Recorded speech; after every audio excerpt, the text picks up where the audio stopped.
এই জিলাপিটা দেখতে যেমনই হোক আর প্যাচটা যেমনই হোক না কেন খেতে কিন্তু 100-তে 100 হয়েছে।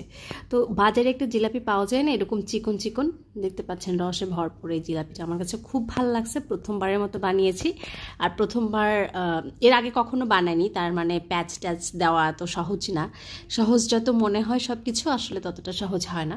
তো জিলাপি বানানোর জন্য প্রথমেই আমি একটা প্যানে 2 কাপ চিনি নিয়ে নিয়েছি, শিরাটা বানাবো এই জন্য।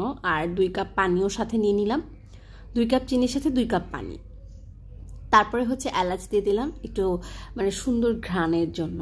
যাই হোক, চিনিটা যখন এরকম ফুটে উঠছে তখন আমি একটু ফুড কালার ব্যবহার করেছি যাতে কালারটা খুব সুন্দর আসে।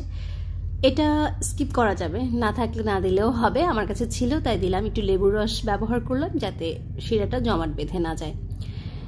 শিরাটা রেখে এখন আমি 1 কাপের মতো ময়দা নিয়ে নিয়েছি, লবণ নিয়ে নিয়েছি, তারপরে বেকিং পাউডার নিয়েছি 1 টেবিল চামচের মতো। দেন সব কিছুকে ভালো করে মিক্স করে নিচ্ছি। মিক্স করা হয়ে গেলে এটাকে আমি একটু ওয়ার্ম পানি দিয়ে আসলে ডোটা করব। তার আগে এখানে আমি ফ্যাটানো টক দই দিয়ে দিচ্ছি প্রায় 2 টেবিল চামচের মতো। হাত দিয়ে সব কিছুকে মিলাই নিচ্ছি। আর অবশ্যই আমি একটু ওয়ার্ম পানি দিয়ে এটাকে মানে একটা বেটার বানিয়ে নিব। না পাতলা, না কি বলে এটাকে, ঘন একটা বেটার হবে। হাতের সাহায্যে যেভাবে দেখতে পাচ্ছেন এভাবে ভালো করে মধে নিতে হবে। ভালো করে মধে নিয়েছি। তারপরে এটাকে রেস্টে দিব 10 মিনিটের জন্য। আর একটু পানি দিয়ে, এই পানিটাও কিন্তু ওয়ার্ম ছিল, মানে আর একটু বেশি পানি দিয়ে আমি এটাকে ভালো করে নিচ্ছি, কারণ আমার কাছে মনে হচ্ছে বেটারটা বেশি ঘন হয়ে গেছে।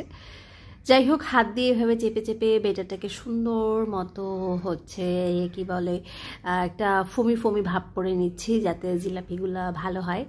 এরপরে একটু কালো জিরা দিয়ে দিলাম, এটাও অপশনাল, এটা আমার ভালো লাগে আর কি, যার জন্য দিলাম। এখন একটা হুইস্কির সাহায্যে আবার ইচ্ছা মতো এটাকে মানে ফেটাতে একদম মানে একটা সুন্দর বেটার তৈরি করলাম যাতে খুব সহজে হয়। এই যে দেখতে পাচ্ছেন আমার বেটারের ঘনত্বটা। তারপর একটা প্যানে আমি তেল গরম করতে দিয়েছি চুলায়, মানে বেশি তেল গরম করিনি, মানে হালকা গরমে। আর একটা সসের বোতলে এভাবে করে ঢুকাই নিছি বেটারটা। তারপরে আমি দিচ্ছিলাম প্যাচ ট্যাচ, একদম মিলে যাচ্ছিল আসলে।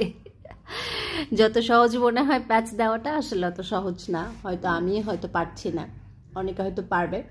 যাই হোক, তবে যেমনই হোক খেতে কিন্তু অনেক বেশি মজা হয়েছিল, ক্রিস্পি হয়েছিল। আর জিলাপি গরম গরম খেতে বা ঠান্ডা খেতে দুটোই আমার ভালো লাগে। তো হঠাৎ কেন যেন জিলাপি খেতে ইচ্ছা করছে। আর বাইরের অস্বাস্থ্যকর পরিবেশে জিলাপি না খেয়ে এরকম উল্টাপাল্টা প্যাচেজ জিলাপি বাসায় খাওয়াটা অনেক ভালো, অনেক স্বাস্থ্যকর বলেই আমার মনে হয়। তো যাই হোক, এটাকে আমি লো টু মিডিয়াম হিটে ভেজে নিচ্ছি একটু ব্রাউন করে এপাশ ওপাশ।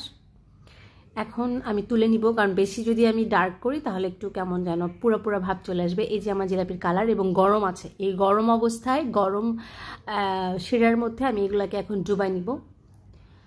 দেখতেই পাচ্ছেন আমার জিলাপি সবগুলা রেডি হয়ে গেছে। তো এখন আমি শিরার মধ্যে দিয়ে দিচ্ছি। শিরাটাও গরম, আর জিলাপিগুলো মানে একদম গরম না, তবে গরম আছে, ঠান্ডা অবস্থায় দেওয়া উচিত না, তাহলে শিরাটা ভেতরে ঢুকতে চায় না।